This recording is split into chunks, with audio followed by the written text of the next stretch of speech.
Hello and welcome to episode 799 of the official EstablishTheRun.com podcast. My name is Adam Levitan. I am one of the co-founders here at ETR, and we are coming off of a National Tight Ends Day kind of week. I mean, my fucking God. I thought this was all in good, stupid, but good fun. You know, similar to when I told my parents that there should be a National Kids Day, since there's a Mother's Day and a Father's Day. Why wouldn't there be a Kids Day? Or when I told my kids that today is National Pick Up Jerry's Shit Day. Or when the retail industry came up with the Black Friday, quote unquote, holiday to try to get money. Or National Dog Day, not to be confused with National Puppy Day. You know, no one takes any of that shit seriously. I didn't think that anyone was taking National Tight End Day seriously. But my God, if you watch the broadcasts of these games, you would think the National Tight End Day was a real thing, not some stupid idea that George Kittle came up with while smashing natty ice cans against his forehead one night. I mean, actual humans, presumably fantasy players on Twitter, were trying to tell me that the reason tight ends went nuts statistically on Sunday is because it was National Tight End Day. You don't get it, Adam. The coaches knew. The quarterbacks, they knew it was National Tight Ends Day. So if I'm following this logic, these guys who kill their minds and their bodies to get ready to play football each week, they decided to incorporate a made-up, dumbass, quote-unquote holiday into their game plans for that week. And so we made a giant mistake not layering in a boost to all tight ends in projections this week. I mean, what in the motherfucking fuck? How could I ever lose if this is the player pool I'm playing against? I mean, imagine losing to people who think this. Now, I'm obviously strawmanning here. I know that most people who actually play DFS don't think this. People who listen to this solo pod don't think this. It's the season long bros or the laundry bros, which got me to thinking maybe I should get deeper into season long. Like, it's so goddamn soft compared to DFS. It's like major leagues versus single A ball. And I know that's going to get the season long bros panties in a bunch, but I really do believe it's true. The problem with season long and trying to play for real money is scaling. You know, managing one season long team really well is a lot of work with waivers and trades and Saturday waivers and lineup setting. And most leagues have, you know, relatively cheap buy-ins. And making matters worse, I think, is the variance is even higher than DFS because you can have a great year. I mean, you can have a great team, but all that matters is how you perform in season long in week 16 and 17. Whereas in DFS, I can play as many slates as I want a week. I could play 5, 6, 7 slates a week. I could play multiple sites. They're all uncorrelated to each other, each of these slates and these sites. I can do that from week 1 through the Super Bowl every week. So even if the edge is smaller in DFS, which I think it is, the compounding and the sample size is just so much better. But anyway, I'm getting off topic here. My point is that if you believe National Tight End Day had anything to do with Sunday's results, or if you believe you should get your money back from a bet if one of these players gets hurt in game, I'm sorry. You know, gambling on the NFL just may not be for you. I'm sorry. One other thing I've been thinking about lately is how I can be, or we can be, too quick to try to bury players. You know, for example, after the first month, I thought Kyle Pitts was just toast, you know, just ready to call it. And not like he's been great, but he's played reasonably well the last month, albeit twice against the Bucks, once against the Panthers, once against the Seahawks. But other guys too, you know, DeAndre Swift looked dead after the first 3 weeks. The tape bros are out there putting out full minute-long clips of him running the wrong way, looking horrible. Oh, but over the last 4 months, he's been one of the best running backs in the NFL. I mean, literally, DeAndre Swift carried the Bears to a win. Well, what should have been a win against the Commanders on Sunday. And there's tons more examples of guys like this. It's just a reminder that not only is one NFL game extremely small sample, but a few NFL games are an extremely small sample as well. You know, guys can just run good or bad based on small things in the game script or how a play went or 1 inch this way or that way. I mean, George Pickens had 2 touchdowns called back last night, one of them on a penalty. I mean, Bijan Robinson has been running so bad all year. I can think of at least 3 long plays that Bijan Robinson has had called back on shaky penalties. And that's why all this stuff, like the hot take game, is so dumb. I know that's what everyone wants. I know that's what gets clicks. They want us to get out there on Twitter and get out there on YouTube and say, Kyle Pitts sucks. He's done. Well, we try to be in the business of winning, and hot takes isn't what wins. It's boring stuff like Kyle Pitts is running 100% of the routes. Cousins is going to go throw it 40 times here. Pitts is an athletic dude. It's going to happen at some point. Tank Dell is one that, I can't even mention Tank Dell right now without people just going down my throat. Tank Dell sucks. It's over. He sucks. And it's like, he's going through it right now, man. I think he's been running bad. He's been close to bigger days, but no one wants to hear that. Anyway, I'm just trying to remind myself not to bury guys or anoint them too fast, even though that's fun and it's all in the game and the hot take game is fun. But the NFL season is just absurdly long. We aren't even halfway done yet. As for the week 8 slate, this was the kind of slate that I like best and the kind I think I have the most success in. It was very loosely priced because the sites priced Dolphins guys as if Tyler Huntley was starting. They priced Bucks guys before the Godwin and Mike Evans injuries. Browns guys weren't priced for the GOAT, Jameis Winston starting. Sites didn't adjust enough on Broncos guys for how bad this Panthers defense is. Basically, after weeks and weeks of things being really, really tight on DraftKings, having to play a bunch of bad, thin plays just to make anything work, week 8 was the opposite. I thought there were legit 6 wide receiver plays you could make under 4K. Most weeks on DraftKings, I've seen literally 0 plays under 4K I felt comfortable with. And having more of those options, that makes it more fun, in my opinion. People can hang themselves and cash harder, and they did. You can go stars and scrubs in tournaments, or you can go balanced. You can have access to the superstars if you want that. So I had my best week of the year so far in cash. We had this massive Bo Nix projection, which hit at 5,600. Also got the turbo smash from Cedric Tillman. Thought just the team to play on DraftKings was pretty clear. I know a ton of people played my team. I think I played 99 head-to-heads on DraftKings, and 17 people had my exact team. So not too much interesting stuff there. Once T. Higgins was ruled out, Jamar Chase became a must, and the lineup was pretty clear, I thought.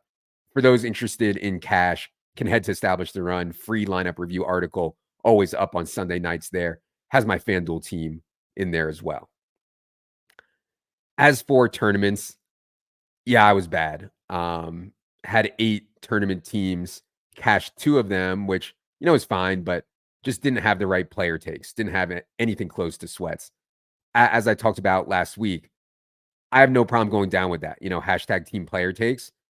But yeah, I didn't get it right. Both my teams that cashed were Jameis Winston doubles. Talked about those on Friday and again Sunday morning. Clearly in an incredible spot. Ravens, the ultimate pass funnel. No one even tries to run on them. Jameis gives 0 fucks. He's one of the most aggressive quarterbacks ever. With Amari Cooper gone, you could argue that all their pass catchers were grossly underpriced. Njoku, Tillman, Elijah Moore, Jerry Jeudy, and then tons of bringback options on the other side. Flowers, Andrews, Big Dog Henry, even Bateman.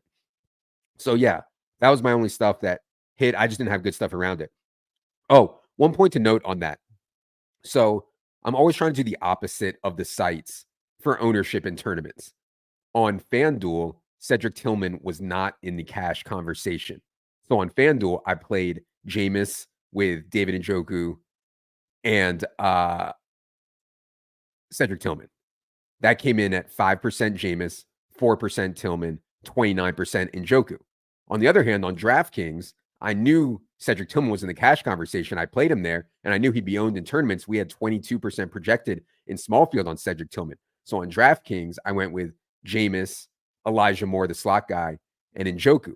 Elijah Moore was 2% on DraftKings, Njoku 17, Jameis 10. So yeah, just something, if you're playing on multiple sites, just something to think about for tournaments. But yeah, I just wasn't on James Cook or Ladd McConkey or Josh Jacobs or Kyle Pitts, even though Sims and projections like them a lot. In other words, they had pretty big ceilings at really low ownership.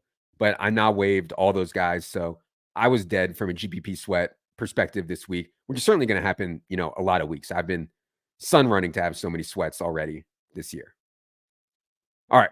Need to get to listener questions, but before I do, reminder, NFL, NBA is in full swing. If you want to play DFS, you need our NBA in-season product. If you want to get our NBA props plays and or see our full stat projections for NBA, you need the weekly ETR NBA player prop sub. For details on all this, head to the NBA tab on establishtherun.com. You can also listen to the show I did with Dink last week. Also, if you want to use an optimizer, a DFS optimizer for any sport, but obviously for NFL or NBA, you need to add on the solver through the subscribe tab at ETR. We also have the Sims for NFL through the solver. Tons more info if you click those solver links on the subscribe tab on ETR. All right. Enough is enough. It is time for everyone's favorite portion of the program, the listener questions. Question 1 from Dom. He says, what percent are you clipping in best ball? Is it too early to take victory laps? Listen to all your stuff and had the best ball draft 30% qualifying rate on 100 teams right now. Yeah, Dom, I'm so tilted by the rate at which wide receivers and the best wide receiver picks are getting hurt relative to running backs that I haven't really looked. At this point, I really just look at how much I have of players and how they're doing. So I just go to Best Ball Explorer. If somebody's playing well or playing bad or gets hurt or whatever, I just go there.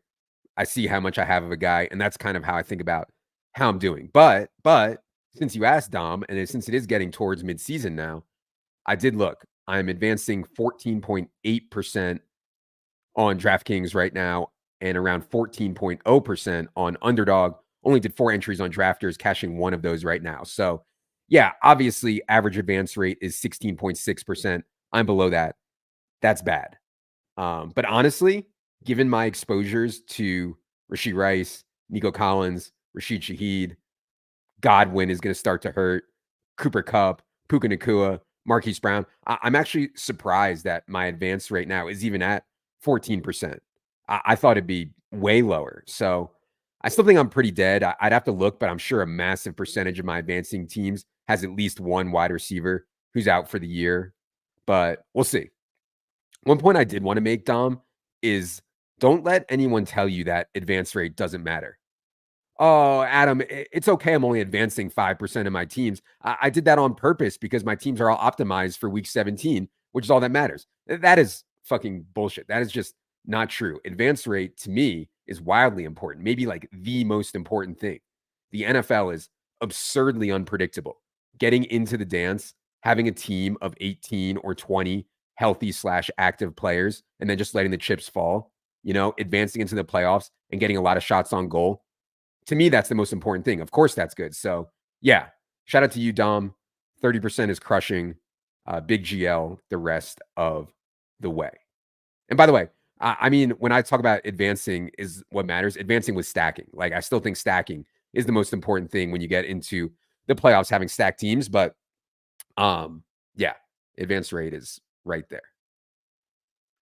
Question 2 from Zach Nantu. He says, do the parents at your kids' school/sports know what you do and your celebrity status? I imagine all the dads asking you start sit questions and maybe even some moms listening to these solo pods. Zach, I'm not really too sure. I mean, the whole thing is just so humiliating. Like, most of these moms and dads are normal humans. They don't know what DFS is. So they somehow hear I'm the fantasy football guy. I don't know how, maybe it's my translucently pale skin and Honda Pilot.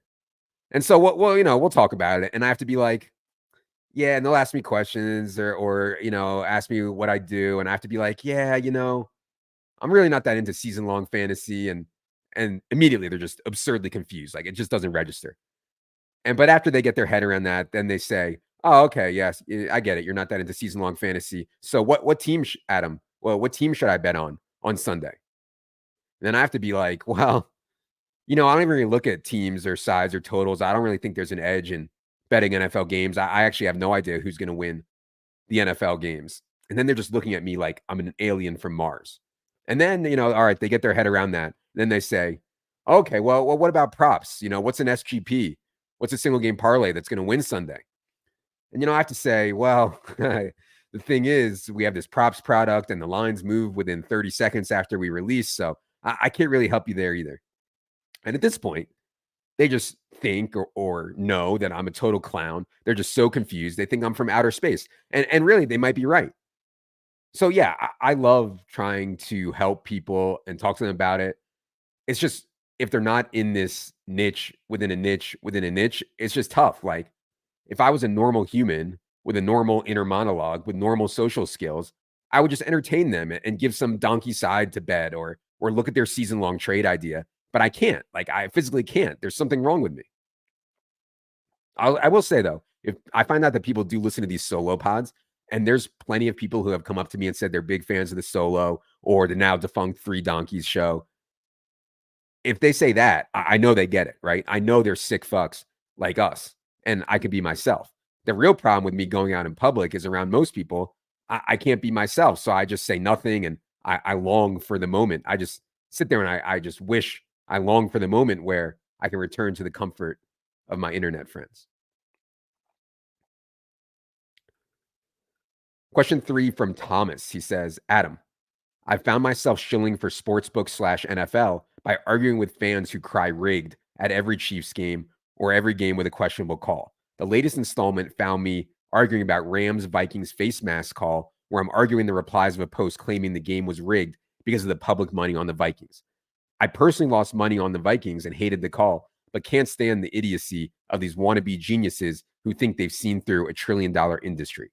My question is, do I continue to fight the good fight by trying to explain to these dolts that the NFL is not going to risk billions in gambling revenue by rigging a Thursday night football game?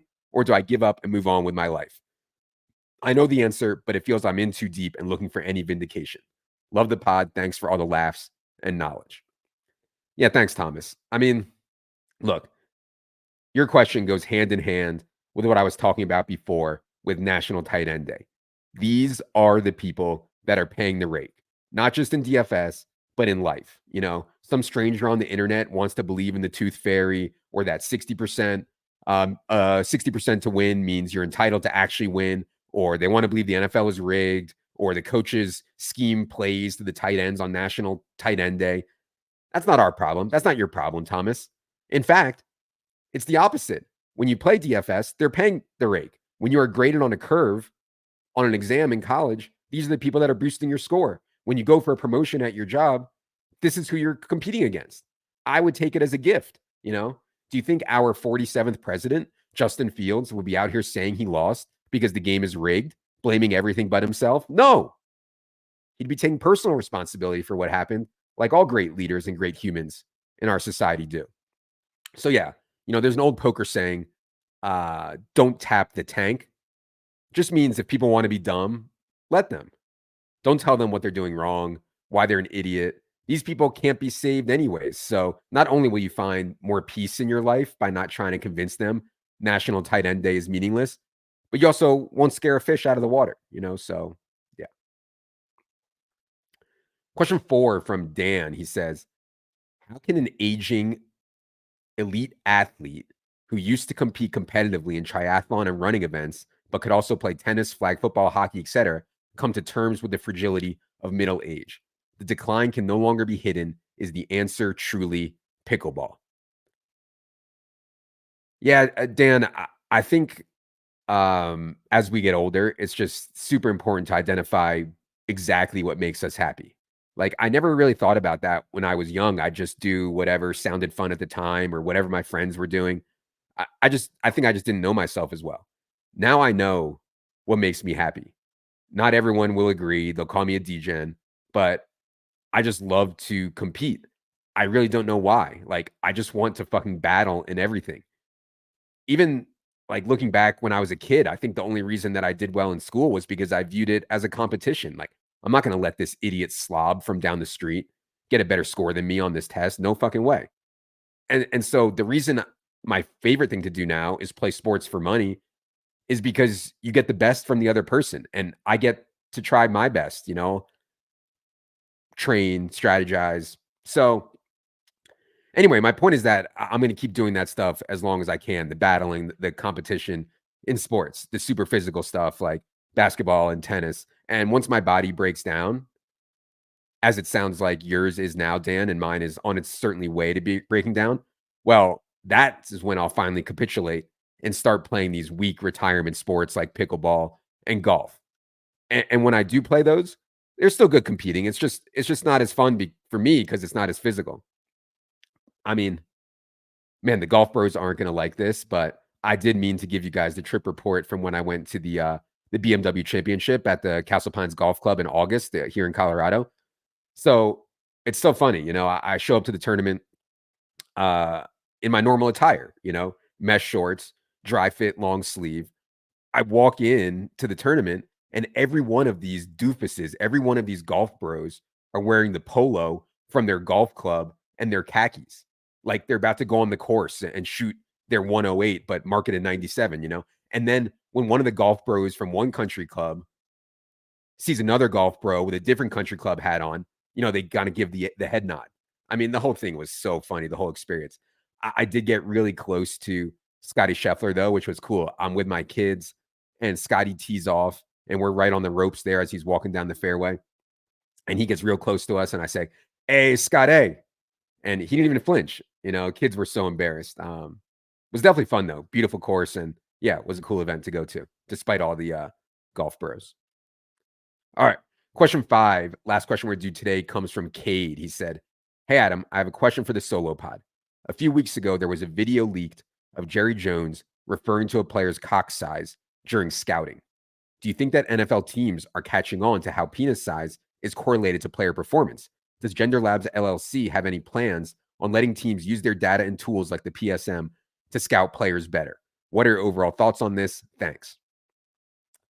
Listen, Cade, the NFL has already stolen a ton of my very valuable intellectual property. I was giving speeches at universities around the world about the shower narrative before the Bengals paired Joe Burrow with Jamar Chase, or the Broncos paired Bo Nix with Troy Franklin, or the Dolphins paired Tua Tagovailoa with Jalen Waddle, or the Jaguars paired Trevor Lawrence with Travis Etienne.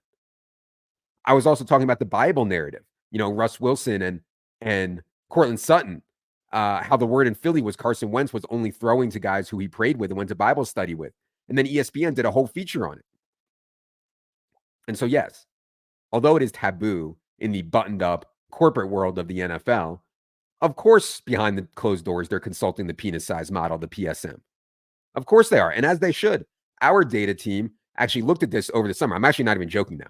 Our data team actually looked at this over the summer. There's an actual article on the site under the NFL tab. If you go to the NFL tab, then the strategy tab, the article is called Top NFL Narratives, True or False. And there is a PSM entry in there. And yes, we found that it's true. David Njoku, Josh Allen, DK Metcalf, Derrick Henry, George Kittle. These are the guys to bet on. Easy game. All right.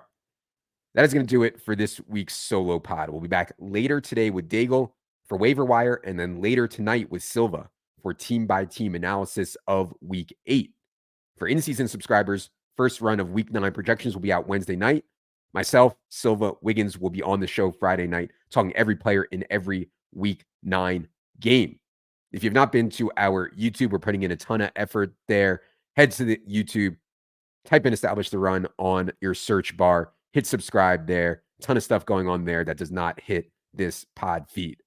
4, producer Luke. 4, Jerry, my one true love. I am Adam. Good luck, everybody. Oh, good. There's